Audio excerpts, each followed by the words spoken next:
Welcome to Ashford Manor Golf Club. I'm Robert Walton, PGA professional, and I will be your guide through the course tour.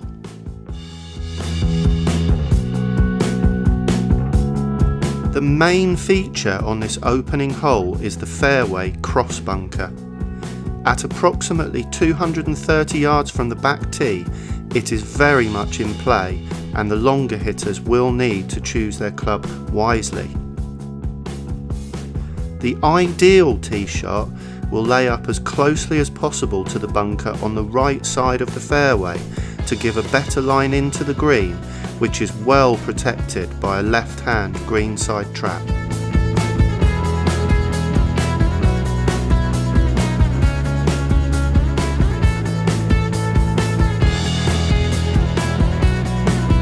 The lengthened back tee has changed this hole dramatically, as the hole will usually play into the wind.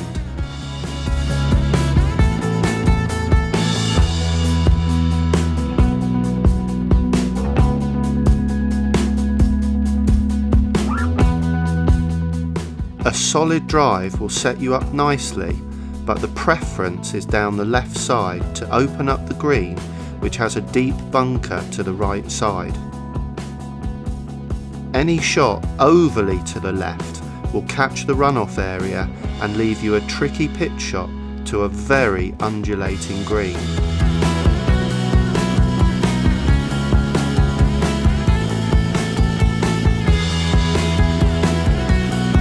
There is opportunity here at the third hole.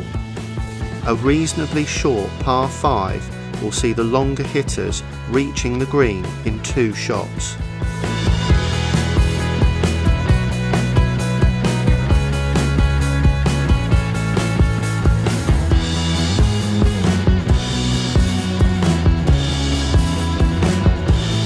The back left part of the green is well protected by a deep left-hand side bunker, and with the green sloping from front to back and left to right, only a very well executed approach will see you finishing close to the pin.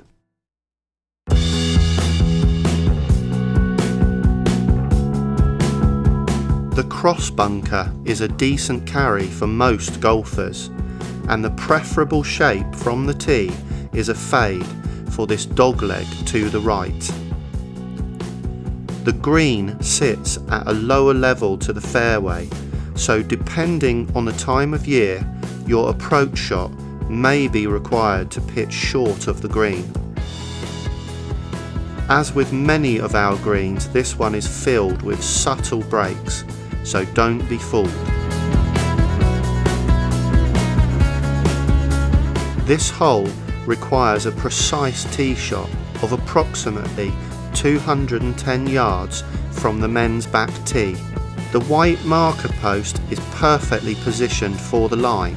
Anything to the left could be a little greedy, but will leave you a shorter second. This green is slim and well protected, but is deceptively long, so get your yardage to the pin correct. The wind here can be deceptive. The tee is sheltered, so be mindful of what wind there may be up above the trees.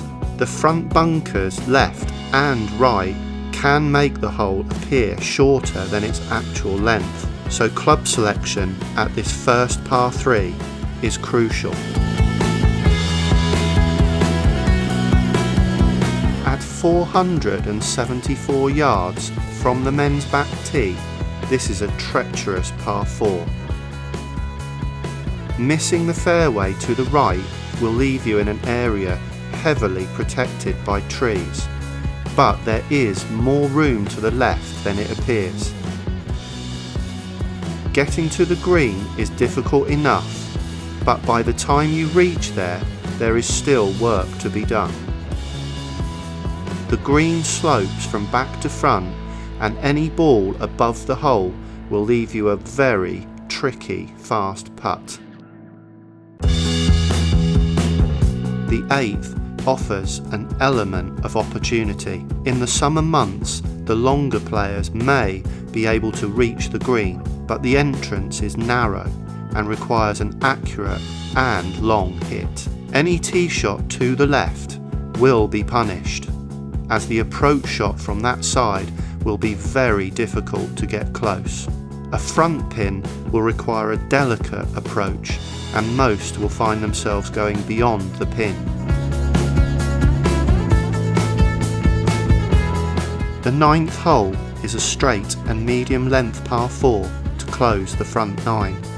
The cross bunkers will block out any view of the bottom of the pin, and it can be a difficult approach shot to judge. Be mindful there is plenty of ground between the cross bunkers and the front of the green, but also the front of the green slopes downwards towards the pin.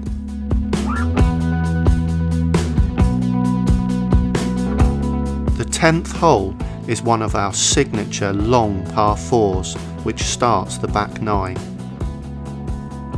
Any tee shot slightly left can quite easily leave you blocked out, and the preferable drive is with a touch of fade.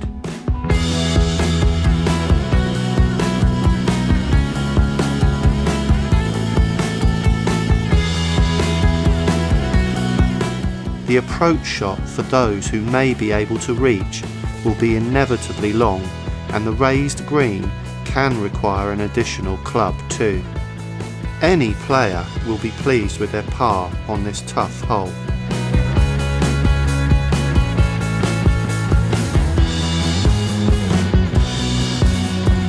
The 11th is a medium length par 3, but the difficulty lies in the green. A fairly severe slope from back to front will leave you a very difficult putt from above. However, the trickiest putts on this green are when you're putting across the slope. Holes 11 and 12 make up the paddock here at Ashford Manor. The 12th, another par 3, is much longer and will require a driver for most golfers. Short and to the right is the best place to miss, and will leave you a pitch and run up the slope of the green and a good chance of your 3.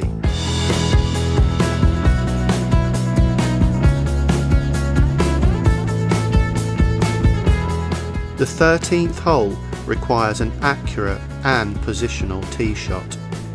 Not only is the drive tight, but the approach shot to the green is too. Bunkers left and right with a 2-tier green and a severe slope to the front portion. The back pin can be more accessible, but don't be too greedy. There is not much room behind, and any shot long will be punished.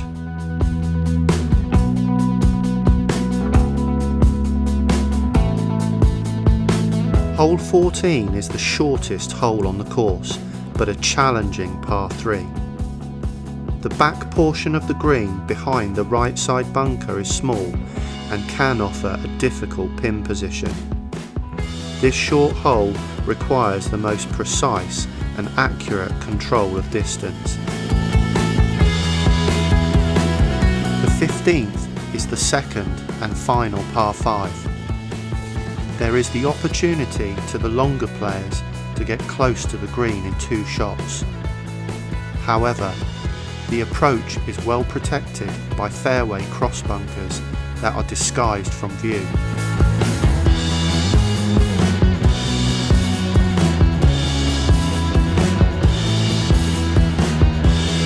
A deceptive green slopes towards the front and is deep in length, making any pitch shot tricky to get the distance correct.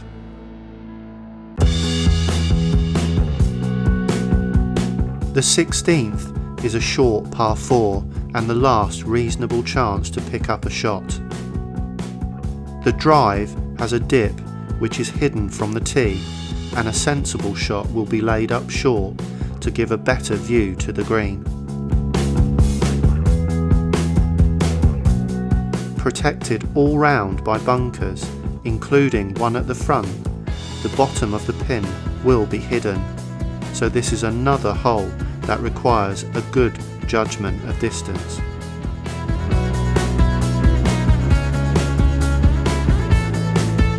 17 and 18 are two fantastic and challenging par 4s to finish.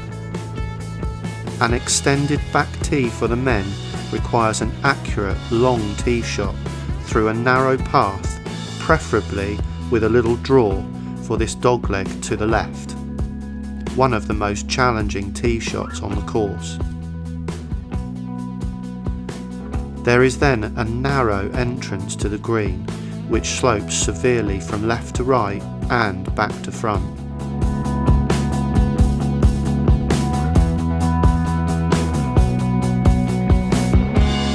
The 18th hole is Ashford Manor's signature finishing hole, a true risk and reward tee shot.